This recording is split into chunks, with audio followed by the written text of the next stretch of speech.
O apa ay binigyan na ngayon kayo dengan ni Prof. Moises Abad. Yes.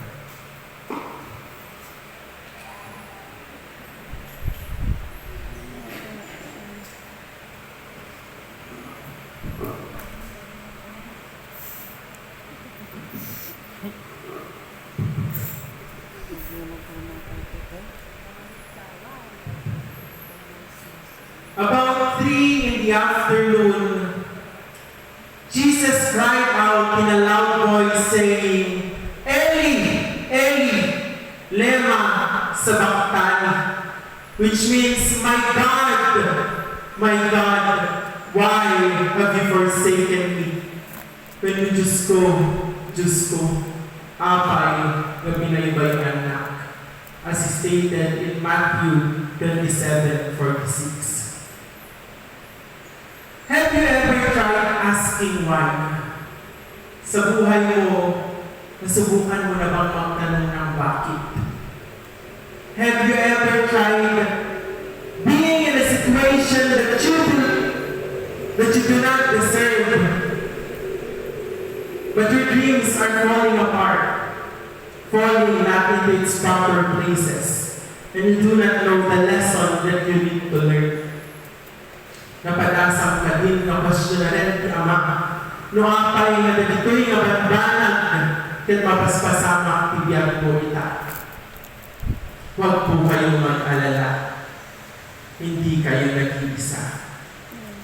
To Reverend Digna Blanco, kada kayo amin nga kakadwa na umay magiburay-buray kadigitipito nga balikas, mauni nga balikas nga ako kayo nga Jesus sakbay nga natay. Kaya kayo amin ako nga naagad na way manemang dengeg kada taon na imbag na malalayo amin kakabsat.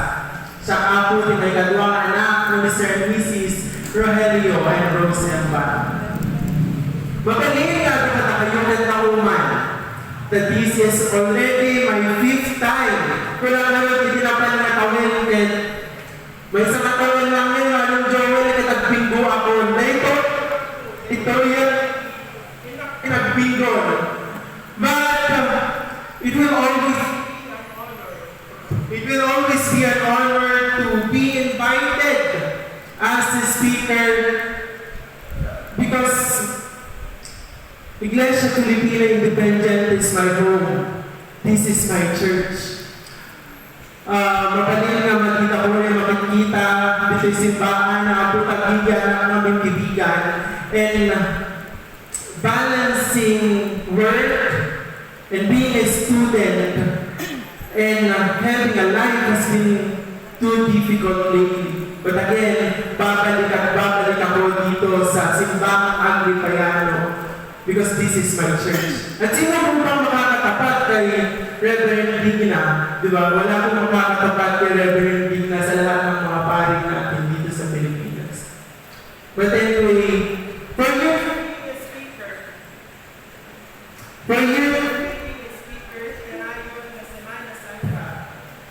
I always talk about myself. Kanayon yung nakiburay-buray kada kayo. Digiti na dumaduma. I always talk about myself. I always talk about me. But now, ladies and gentlemen, brothers and sisters, I do not want to talk about myself. I do not want to talk about me, but I am choosing to talk about you. I am choosing to talk about your story. I want to talk about you. Gusto ko pong pag-usapan natin ang kwento ng mga taong pagod na sa buhay. Gusto kong pag-usapan natin ang kwento tao walang sumuko sa buhay. Let the center of this message be the people who are too much load, too much burden already. Hayaan niyo po kwento ng mga tao na sa tingin nila ay sila lang ang napili para magdusa. Ang kwento ng mga taong palaging nagtitiis sa kung anong meron. Ang kwento ng mga taong gustong maging masaya pero ng pagkakataon. Ang kwento ng mga taong bigat na sa sitwasyon nila sa buhay pero walang magawa kundi patuloy na magtiis. Let me talk about you. Let me talk about your story. Kasi alam kong pagod ka na. Pagod ka nang magpakatatag. Pagod ka nang magsakripisyo para sa pamilya. Pagod ka nang mag-ina. Pagod ka nang maging ama. Pagod ka nang maging asawa, maging kapatid sa iyong mga kapatid. Pagod ka na sa lahat. Pagod ka nang umintindi sa mga nangyayari sa buhay mo. Alam kong pagod na kayo. Sa kakahinaing sa Diyos, na bakit naman sila yan mo pala? Palagi akong nagdadasal, pumupunta sa simbahan. Pero bakit pa? Hindi mo ako pinipili. Para sila yung binibigyan mo at hindi. Palaging ako na lang. Palaging ako na lang yung yun. Hindi ba pwede kahit ngayon lang ako naman ang piliin mo? Alam kong pagod ka na. Pagod ka na sa ng iyong pamilya, sa pagbibigay sa lahat ng bagay, sa pag-aasikaso sa lahat, sa pag-care ng lahat, yet you are not appreciated. Alam kong pagod ka na at pasuko ka na. Pero patuloy ka pa din lumalaban dahil sa mga mahal mo sa buhay. Alam kong pagod ka na. Pagod ka na, ngunit walang matatakbuhan. Wala kang pwedeng lusutan. Alam kong gusto mong isigaw sa mundo kung gaano kalupit ang mundo sa mga taong katulad mo. At gusto mo ulit maging isang anak na tatakbuhan ng iyong nanay at tatay, magsusumbong sa kanila at magpapaalala sa mga nararamdaman mo sa buhay, pero wala. Pagod na tayong lahat. Pagod na tayong lahat at hindi po yun masama. Hindi masamang mapagod, hindi masamang damhin ang pagod, hindi masamang maging pagod. To all of you who are struggling here today, if the only thing that you did is to survive, I want you to know that it is totally fine. Kung ang tanging ginawa mo lang sa araw na ito ay ang mabuhay at di mawalan ng pag-asa, gusto ko pong sabihin sa inyong lahat na okay lang yan. You don't need to pressure yourself every day. Okay lang mapagod. Okay lang umiyak. Okay lang tumigil ng panandalian. Okay lang ang lahat. Okay lang po yan. Kalma ka lang. Kalmahan mo lang. Makakaahon ka rin. Remember that during these times of uncertainty, of horrifying days, of devastation, remember na di lang ikaw ang napili para sa kanlurayan. Di lang ikaw ang pinagsakluban ng langit at lupa. You are not alone. Di ka malas. Di ka nag-iisa. All the people around you, just like you are struggling too. Hindi lang ikaw, hindi lang ako, lahat tayo merong pinagdadaanan. Hindi ka nag-iisa. Sometimes the praise keep going on will not always help us. Because there are ones that only by pausing in everything that you do, pausing and appreciating the most little things that you have, you can heal it. Sa buhay, di dapat always magpatuloy. Kung pagod ka na, ubos ka na, wala nang mabibigay pa, pahinga muna. pahinga muna at huminga, makakatulong yan. It sounds platitude, it sounds cliche, pero gusto ko pong sabihin sa inyo, these too shall pass. Meron ka bang pinagdadaanan ngayon? These too shall pass. Lilipas din ang lahat. Sasaya ka ulit. Mahirap mang makita ngayon dahil you are in the middle of the storm. Nasa kalagitnaan ka ng problema. Pero ulit-ulitin ko po sa inyo, lilipas din yan. Malalagpasan mo rin yan. At tayo tumit lang tilubong, at kanaw tumit lang tibulbulong, hanya kanayon na Semana Santa, ang Paskwat ko mamaksa. The clouds might be heavy today, but remember the clouds are also moving. Mahirap man ang pinagdadaanan mo ngayon, mabigat man ang mga ulap, pero malalampasan mo yan. Basta't lumapit ka lang, huwag kang susuko. Sabi po nila, ang pagsubok ay isang normal na proseso sa buhay. Sa ayaw at sa gusto mo, magkakaroon ka talaga ng pagsubok na talagang susubok sa iyong katatagan. They say that these challenges in life will make you stronger, braver, and courageous. Sabi po nila, ang mga pagsubok na ito ay ang siyang magpapalakas sa iyo. Magbibigay sa iyo ng leksyon, ng mga aral na ating magagamit upang tayo ay maging mas matatag pa. Alam ko po mahirap, pero kailangan nating pagdaanan ang mga ito. Alam ko madami tayong pinagdadaanan at alam ko gusto nating masolusyonan ang lahat ng mga bagay na ito.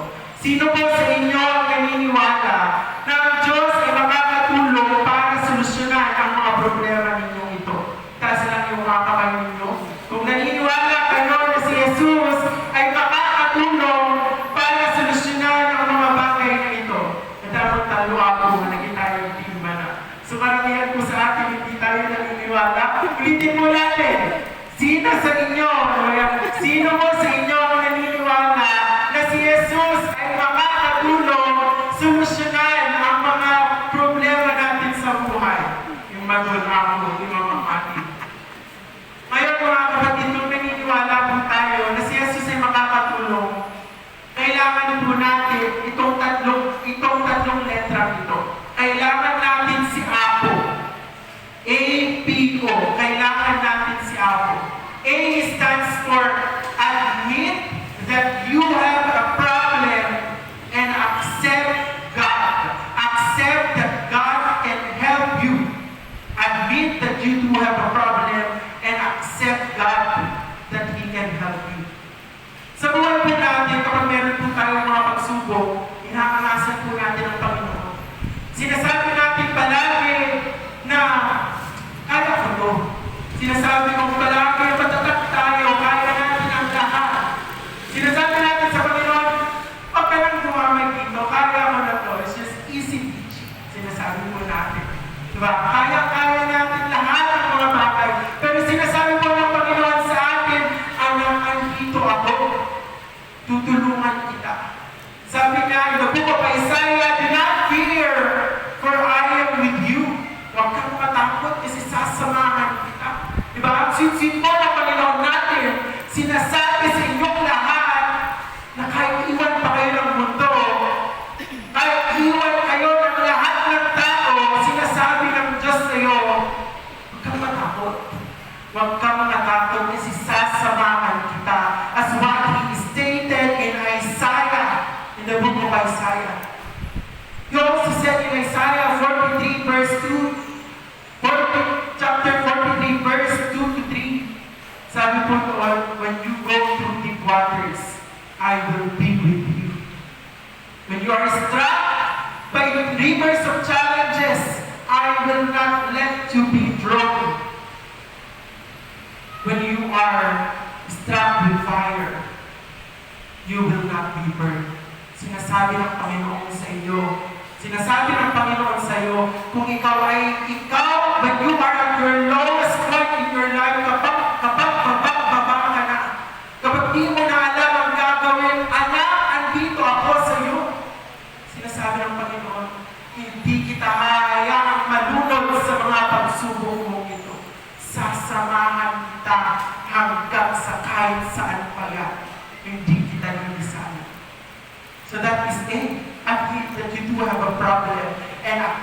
accept that you need God. Pangalawa, pray. Letter B stands for pray. Pray even if it is difficult. Pray even if it is hard. Kahit ikaw ay nasa sitwasyon na ayaw mo nang magdasal. Magdasal pa rin po kayo. Pray in every situation. Pray in every circumstances of your life. Idain mo ang lahat ng iyong nararamdaman sa Kanya. Sabihin mo lahat sa Kanya. Kung wala ka nang mapagsabihan, He promise you that He will be there for you. Kahit iwan ka ng lahat, He promise you, andito ako para sa iyo. Sinabi mo yun ng Panginoon. Idain mo sa Kanya, sabihin mo, Lord, sa mga panahon na ako'y natatakot, ako'y iyong samahan. Sa mga panahon na ako'y nalulungkot, ako'y huwag mong iwan. Lord, huwag kang umalis sa akin sapagkat kailangan kita. Diba? Idain mo lahat sa Kanya. Sabihin natin na kaya samahan sa lahat ng bagay. Sabihin mo, pabuhat mo sa Kanyang lahat ng bagay. Sabihin mo, ibinibigay ko na sa iyong lahat. Pagod na ako. It's time for you. It's time for you to write my story. Bibigay ko ng lahat sa iyo. Di ko na kaya, ikaw nang bahala. But pray, even if it is hard. Pray, even if it is difficult. Pangatlo, do not overlook the blessings that you have. Do not overlook the blessings that you have. Because we are too focused with the things that we pray. Because we are too focused sa mga bagay, malalaking bagay na pinagdadasal natin.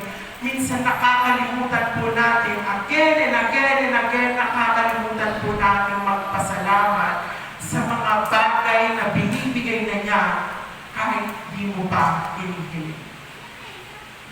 And one thing na binigay niya ngayon sa'yo na nakalimutan natin magpasalamat is that you are still alive. You still have that life. Kahit naalis na sa iyong lahat, wala ka ng kayamanan, wala na sa iyong lahat, you still have that life. Meron ka pa rin buhay. And it is one thing that we must be thankful of.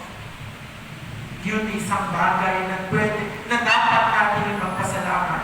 Because if you have the life now, it means you are one step closer of becoming happy again. You are one step closer na malalampasan mo yung mga problema natin ngayon. Diba? So do not overlook the blessings that you have. Ito po yung tatlong bagay na kailangan natin. Una, admit that you do have a problem and accept that God can help you. Pangalawa, kailangan po natin, we need to pray even if it is hard, even if it is difficult. In every situation and in every circumstances, pray. Pangatlo, do not overlook the blessings that you have. Marami siyang binibigay sa'yo kahit di mo pa hinihiling. Pagod tayo sa lahat, pero lalaban. Pagod tayo, pero kakapit. Pagod tayo, pero babangon. Pagod tayo, pero tayo'y patuloy na mananampalataya sa Kanya. Dahil kahit pagod tayo, may mga pangarap tayo para sa sarili at sa pamilya. Gusto ko pong sabihin sa lahat sa inyo, sa lahat ng mga taong patuloy na napapagod, patuloy na pagod na sa buhay, pero patuloy na lumalaban, kung wala pong nagsasabi sa inyo ito, nakaka-proud po kayo. Nakaka-proud po kayo sapagkat patuloy kayong kahit pagod na lumalaban pa rin. Maraming salamat po at magandang hapon sa inyo.